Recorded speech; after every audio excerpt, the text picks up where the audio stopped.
शंकर भगवान की जय, पार्वती माता की जय। एक समय श्री महादेव जी पार्वती जी के साथ भ्रमण करते हुए मृत्यु लोक में अमरावती नगरी में आए।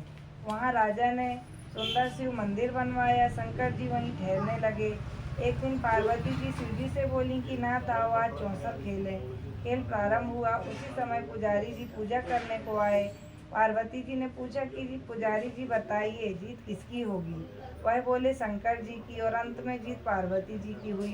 पार्वती जी ने मिथ्या भाषण के कारण पुजारी जी को कौड़ी होने का श्राप दे दिया। पुजारी जी कौड़ी हो गए। कुछ काल बाद अप्सराएं पूजन के लिए आईं। पुजारी जी से कौड़ी होने का कारण पूछा। पुजारी जी ने सब बातें बतला दी। अप्सराएं बोली कि पुजारी जी तुम 16 सोमवार का व्रत करो, महादेव जी तुम्हारा कष्ट दूर करेंगे। पुजारी जी ने उत्सुकता से व्रत विधि पूछी। अप्सरा बोली कि सोमवार का व्रत करें, संध्या उपरांत आधा सेर गेहूं के आटे का 3 अंगा बनावे और घी गुड़ दीप नैवेद्य बेलपत्र आदि से पूजन करें। बाद में 1 अंगा अर्पण कर शेष 2 अंगा प्रसादी समझ वितरित कर प्रसाद लें। इस विधि से 16 सोमवार कर 17वें सोमवार को पाव सेर गेहूं के आटे की बाटी का चूरमा बनाकर भोग लगाकर बांट दें। फिर सकुटुम्ब प्रसाद ग्रहण करें। ऐसा करने से शिव जी तुम्हारी मनोरथ पूर्ण करेंगे। कहकर अप्सरा स्वर्ग को चली गई। पुजारी की पूजन करने लगे। कुछ दिन बाद शंकर जी पार्वती जी आए। पुजारी जी को कुशलता पूर्वक देख पार्वती ने रोग मुक्ति का कारण पूछा।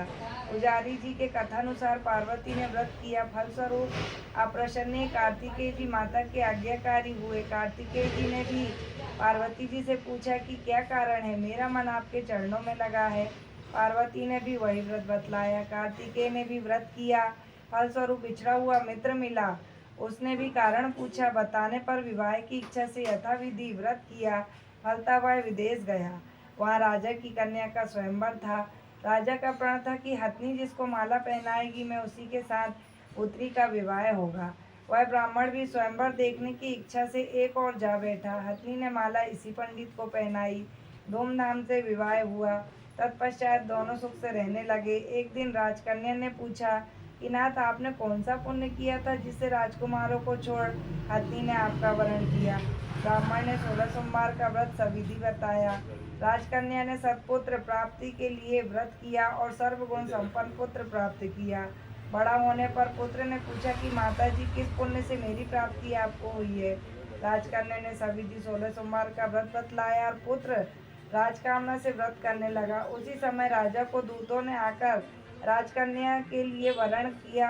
आनंद से विवाह संपन्न हुआ। राजा को देवलोक होने पर ब्राह्मण कुमार को गद्दी मिली। फिर भी वह इस व्रत को करता रहा। एक दिन इसने अपनी पत्नी से पूजन सामग्री शिवालय ले चलने को कहा, परंतु उसने दासियों द्वारा भिजवा दी। और जब राजा ने पूजन समाप्त किया तो आकाशवाणी हुई कि इस पत्नी को निकाल दे, नहीं तो तेरा सत्यानाश कर देगी। प्रभु की आज्ञा मान इसने रानी को निकाल दिया। रानी भाग्य को कोसती हुई एक नगर में बुढ़िया के पास गई। दीन देख बुढ़िया ने इसके सिर पर सूत की पोटली रख बाजार भेजी। रास्ते में आंधी आई, पोटली उड़ गई। बुढ़िया ने इसको फटकार कर भगाया। वहाँ से तेली के पास पहुँची तो सब मांड चटक गए। उसने भी निकाल दी। पानी पीने नदी पर पहुँची तो नदी सूख गई। सरोवर पर पहुँची तो हाथ इस पर सोते हुए भी जल में कीड़े पड़ गए। उसी जल को पी आराम करने के लिए जिस पेड़ के नीचे जाती वही सूख जाता। वन और सरोवर की यह दशा देख ग्वाले इसे मंदिर में गोसाई जी के पास ले गए। यह देख गोसाई जी समझ गए कि यह कुलीन अबला आपत्ति की मारी हुई है। धैर्य बांधते हुए बोले कि बेटी तू मेरे यहाँ रह, किसी बात की चिंता मत कर। रानी आश्रम में रहने लगी, परंतु जिस वस्तु को इसका हाथ लगे उसमें कीड़े पड़ जाएं। दुखी हो गोसाई जी ने पूछा कि बेटी किस देव के प्रति अपराध से तेरी यह दशा हुई है। रानी ने बताया, मैं पति की आज्ञा का उल्लंघन कर महादेव जी के पूजन को नहीं गई। गोसाई जी ने शिव जी से प्रार्थना की कि गोसाई जी बोले बेटी तुम 16 सोमवार का व्रत करो। रानी ने सविधि व्रत पूर्ण किया और व्रत के प्रभाव से राजा को रानी की याद आई और दूतों को उसकी खोज करने भेजा। आश्रम में रानी को देख दूतों ने आकर राजा को रानी का पता बताया। राजा ने जाकर गोसाई जी से कहा कि महाराज यह मेरी पत्नी है। शिव जी के रुष्ट होने से मैंने इसका परित्याग किया। अब शिव जी की कृपा से इसे लेने आया हूँ। कृपया इसे जाने की आज्ञा दें। गोसाई जी ने आज्ञा दे दी। राजा रानी नगर में आए। नगरवासियों ने नगर सजाया, बाजे बजने लगे, मंगलोच्चार हुआ। शिव जी की कृपा से प्रतिवर्ष 16 सोमवार का व्रत को कर रानी के साथ आनंद से रहने लगा। अंत में शिवलोक को प्राप्त हुआ। और इसी प्रकार जो मनुष्य भक्ति सहित और विधि पूर्वक 16 सोमवार का व्रत को करता है और कथा सुनता है, उसकी सब मनोकामना पूर्ण होती है और अंत में शिवलोक को प्राप्त होता है। बोलिए शंकर भगवान की जय, महादेव बाबा की जय। जय शिव ओंकारा, ओम शिव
Thank you.